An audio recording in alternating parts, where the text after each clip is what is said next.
anterior, eu fui por todos os comentários anotando o resultado que deu de cada um de vocês. Sim, eu fiz isso, eu não tenho mais nada melhor pra fazer da minha vida. Se eu tivesse, eu não tava fazendo vlog. Os resultados que mais apareceram foram INTP com 28 pessoas, ENTP com 25 pessoas e ENFP com 21 pessoas. Eu anotei na minha mão porque eu sou imbecil e eu não lembro de nada.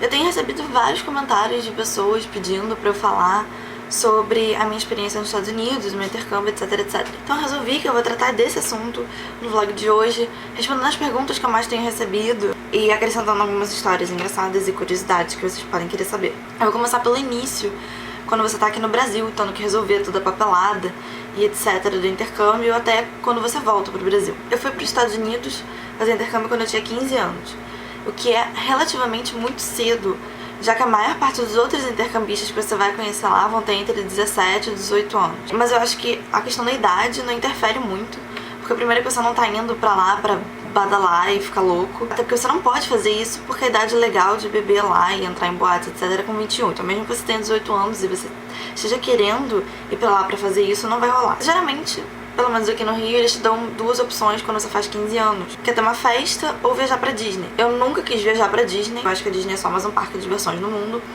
E eu nunca quis ter uma festa de 15 anos, porque eu não gosto de dar festas. Eu gosto de ir a festas, eu me sinto desconfortável com o meu aniversário, etc. Eu não gosto de ser anfitriã das coisas, então eu não queria ter uma festa. Apesar de eu ter tido uma festa surpresa de 15 anos que as minhas amigas fizeram pra mim. Eu decidi que eu queria fazer um intercâmbio quando eu tinha 12 anos. Desde então foi um processo de 3 anos pra convencer minha mãe de me deixar ir pra lá fazer o intercâmbio. Eu acho que é uma questão de maturidade. Se você acha que você é maduro o suficiente, se os pais acham que você é maduro o suficiente pra ir fazer o intercâmbio com 15 anos, você vai. Se vocês acharem que não, que é melhor você esperar mais um pouco, então você espera mais um pouco. Você não tá perdendo relativamente nada. O processo todo é mais ou menos assim. Você vai numa agência, de preferência uma agência que você conheça e que tenha sido indicada pra você. Eu fiz pela STB. STB é uma das mais famosas, pelo menos aqui no Rio. Eu acredito que eles atuam no Brasil inteiro. Quando você vai fazer intercâmbio, você vai precisar do seu histórico escolar e você vai fazer uma prova. Desculpa, eu não lembro o nome da prova. A prova é ridiculamente fácil, você com certeza passa. Mesmo que você só tenha estudado o seu inglês no colégio, você vai passar na prova. Então, não vai muito pelo resultado da prova. O que você tem que considerar é se você acha que seu inglês é o suficiente. Porque se você chegar lá e o colégio achar que seu inglês é uma merda, e a família não conseguir se comunicar com você, eles vão te mandar de volta. E seu dinheiro não vai voltar com você. É mais ou menos, você vai se tornar fluente, mas você precisa já saber falar. Você não escolhe a família, nem o lugar onde você quer ficar. Quer dizer, na verdade você pode escolher o estado em que você quer ficar, mas você vai ter que pagar uma taxa extra pra isso. E a não ser que você queira fazer muita questão de ficar em algum lugar, eu recomendo que você deixe te escolherem, que é mais fácil. A família vai te escolher. Ela vai olhar seu perfil, vai olhar as coisas que você escreveu e vai ser uma questão de identificação da família. Você não escolhe. Você pode recusar a família se você quiser, mas isso não acontece com muita frequência. Geralmente, a escola vai levar em conta o seu currículo escolar. Às vezes, elas não te aceitam se suas notas forem muito ruins. Então é bom você manter uma média legal pra fazer o intercâmbio. Quando você chegar lá, você vai ter a sua host family, que é a família que você vai ficar. E você vai ter o seu coordenador local, que é o cara que vai representar a instituição lá que tá fazendo o seu intercâmbio. A instituição que faz o seu intercâmbio lá não é a mesma que vai ser seu intercâmbio aqui. Eles só têm contato um com o outro. O coordenador local vai ser o cara que você vai falar como é que estão as coisas. Se você tem algum problema, você vai falar com ele. Por algum motivo, você quiser mudar de família, você também fala com ele. A família que me escolheu foi uma família que tinha 9 filhos. Eu sou filha única. Eles tinham 9 filhos. Desses 9, 5 eram adotados. Lá nos Estados Unidos, especialmente no estado que eu fiquei, que foi Michigan, é bem comum você adotar crianças, especialmente que você recebe uma taxa do governo por cada criança que você adota, mais ou menos isso. Desses 5 que eram adotados, 4 ainda moravam na casa deles. Todos eles eram mais novos que eu. Eles tinham 14, 13, 12, 11. Era uma escadinha. Uma coisa que você vai notar é que lá todo mundo vai ser muito mais imaturo que você. Eu acredito que é uma coisa mais cultural, da maneira que eles são criados. As pessoas vão ser muito mais imaturas que você e geralmente muito mais mimadas. A minha cidade tinha 700 pessoas. Sim, eu tava numa cidade com 700 pessoas. O meu prédio tem mais gente que isso. E a minha escola tinha 120 alunos. Essa foi a minha turma do terceiro ano. É muito comum você cair em cidades absurdamente pequenas, colégios absurdamente pequenos. Mas isso não é ruim. Na verdade é muito melhor, porque você vai viver uma coisa completamente diferente. Pelo menos pra mim, que moro no Rio de Janeiro, que é gigante. E você vai estar perto de várias coisas. Porque lá morar em cidade pequena não significa estar excluído em nada. A internet lá era muito melhor que a minha internet. E a TV deles era muito melhor que a minha TV. Eles tinham muito mais canais do que eu tenho. E eu tava a 45 minutos de 2 shoppings. Então a minha vida era maravilhosa. Uma das coisas que eu tive muita sorte é que a minha família viajava muito. Eles tinham uma daquelas motorhomes que são tipo, tem um sofá e tem uma TV, e geladeira e fogão e essas coisas todas. E eles pegavam e falavam: ei, vamos pro Tennessee. E a gente ia pra uma viagem de 12 horas numa motorhome.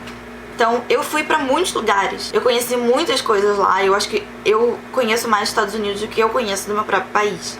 O que é uma coisa péssima de se dizer.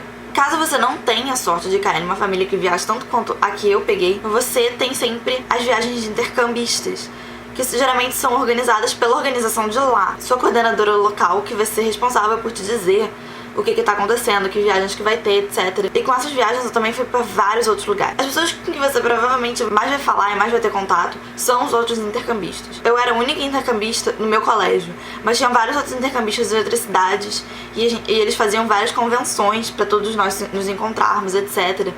E só tinha brasileiro quase. Brasileiros e alemães, a gente dominava. E você vai encontrar gente de todas as nacionalidades possíveis e imaginárias. E essa é a melhor parte de todas. Eu não tô brincando, é a melhor parte mesmo. É tipo muito, muito, muito legal. Você não tem ideia de como é conhecer 1 milhão de pessoas de países diferentes, todas juntas.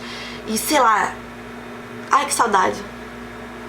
Voltando ao colégio, normalmente, você é só mais intercambista. Ninguém vai te achar o máximo por causa disso. Nem você vai ser uma super celebridade, nem nada disso. Eles vão te perguntar algumas coisas. E na maioria das vezes vão ser coisas imbecis. Por que você não é preta? Eles não estudam mesmo cultura dos outros países. At all. Não estudam. Eu tinha uma aula chamada Estudos Globais. As coisas que eles estudavam nessa aula eram as relações dos Estados Unidos com os outros países do mundo. Eles não davam nada sobre o país, sobre a história do país, nem nada disso. Eles só falavam qual era a relação dos Estados Unidos tinha com aquele país. Quando a gente chegou na parte da América Latina, no livro não tinha nada sobre o Brasil. Não tinha nenhum tópicozinho sobre o Brasil. Nada. Ignorados. Totalmente. Agora, é sempre legal, se você for fazer intercâmbio, pesquisar um pouco sobre, principalmente, política e governo. Porque eles vão te fazer várias perguntas sobre isso, eles acham isso interessante. E você vai pagar um papel muito feio se você não souber responder. E tem alguns pontos que são bem diferentes do nosso governo pro deles. Apesar do nosso modelo de governo ter sido meio plagiado dos Estados Unidos, ainda assim tem algumas coisas bem diferentes. E se você for fazer intercâmbio, você provavelmente não vai precisar se preocupar com matéria nem nada disso. Eu não fazia nada da minha vida e eu só tirava a ala. É claro que se você for parar pra pensar, eu tava num colégio público lá, que eu achava fraco porque eu tava num colégio particular aqui. Mas um colégio público lá é 10 mil vezes melhor do que qualquer colégio público aqui. Uma dica: nunca comam pizza com ketchup lá. Não comam, não façam isso. Eles vão te achar estranho. Estranho tipo ET de anteninhas azuis e olhos laranja, sabe? Eles vão te achar muito bizarro mesmo. Não se come pizza com ketchup nos Estados Unidos. Não se faz isso. Não faz. Sério, não faz mesmo. Não faz. E não fala das batatas. Eles comem batata o tempo todo. Tudo é batata. Não fala da droga da batata. Mas como eu disse, eu fiquei em Michigan. E Michigan é quase no Canadá. Ou seja, era frio. Era muito frio. Era frio pra caralho. E geralmente quando é muito frio você engorda. Então sim, você vai engordar muito quando você fizer intercâmbio. Eu engordei 6 quilos quando eu fiz intercâmbio. Quisera eu ter os meus 6 quilos de volta, porque eu emagreci em 2 meses aqui no Brasil quando eu voltei. E tem coisas que você só pode fazer lá, tipo ir nadar no lago da cidade. Me levaram pra caçar veados também quando abriu a temporada. É claro que eu não tirei nenhum veado, até porque eu não teria coragem de... Mas eu presenciei o momento, meio traumatizante. Tem uma explicação pra eles caçarem veado, porque como as pessoas cortaram as florestas que tinham e fizeram só pastozinhos e gramas, os veados começaram a meio que se multiplicar, porque esse é o tipo de ambiente propício a eles. E a população de veados é absurdamente grande lá. Uma das maiores causas de acidentes de carro é por veados. Eu, inclusive, tive um vizinho quando eu tava lá que ele tava passando de moto e ele atropelou um veado e ele quebrou as 2 pernas e fraturou algum pedaço da coluna. Foi uma parada bem intensa. Então é um problema lá e eles caçam por causa disso. Eu não gosto de gente matando bicho, mas tem uma explicação. Você vai fazer outras coisas também, tipo esquiar e andar de snowmobile e fazer bonecos de neve e anjos na neve. Neve é muito legal, por 3 dias, depois fica chato. Momento mico maior da Gabriela. Eu fui fechar com chave de ouro o meu intercâmbio. Eu tava voltando pro Brasil, eu iria pegar 3 aviões. Um avião de Kalamazoo até Cincinnati, de Cincinnati até Atlanta e de Atlanta até Brasil. Os meus aviões tinham cerca de 1 hora, 45 minutos entre os voos. Quando eu cheguei em Cincinnati, o meu voo tinha atrasado e eu tive que sair correndo pelo aeroporto, loucamente. E quando eu cheguei lá, eu fui, tipo, a última pessoa a entrar no avião. E como o voo tinha atrasado e eu tinha atrasado o outro voo e eu tava mais atrasada ainda pro meu outro voo. Então eu peguei tudo, passaporte, passagem, tudo o resto, coloquei na mão e saí varada pelo aeroporto de Atlanta. O aeroporto de Atlanta é um dos maiores do mundo. Tem um metrô dentro do aeroporto de Atlanta. Eu fui pro lado errado, porque eu sou inteligente desse jeito. Aí eu percebi que eu tava indo pro lado errado, me desesperei mais e saí correndo mais ainda pro lado certo. E eu tive que pegar um ônibus dentro do treco e sei lá. Quando eu cheguei lá, tava todo mundo entrando já no avião. E eu entrei na fila, dando graças a Deus que eu tinha conseguido chegar a tempo. Eu vi que eu tava sem meu passaporte. Eu tava sem. Não, mas eu tô com a cópia. Cara, quenta. Eu tava tão desesperada que eu queria entrar com a cópia do meu passaporte. Eu queria, tipo, largar o passaporte lá. Foda-se meu passaporte, que se exploda a porra do passaporte. Deixa eu ir pro meu país. Eles não deixaram. O cara, na verdade, ele falou que tinham acabado de achar o meu passaporte. Eu tinha deixado cair o passaporte dentro do avião. Só que o avião tava voltando pro lugar. Ele ia, sei lá, fazer outro caminho e depois ele ia voltar pra cá de novo. Meu voo era tipo às 9 da manhã e o avião só ia chegar às 3 da tarde.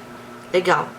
Eu fui trocar minha passagem. Eu expliquei a história, que eu era a pessoa mais imbecil da face da terra, mais tapada, mais distraída e mais desastrada do mundo.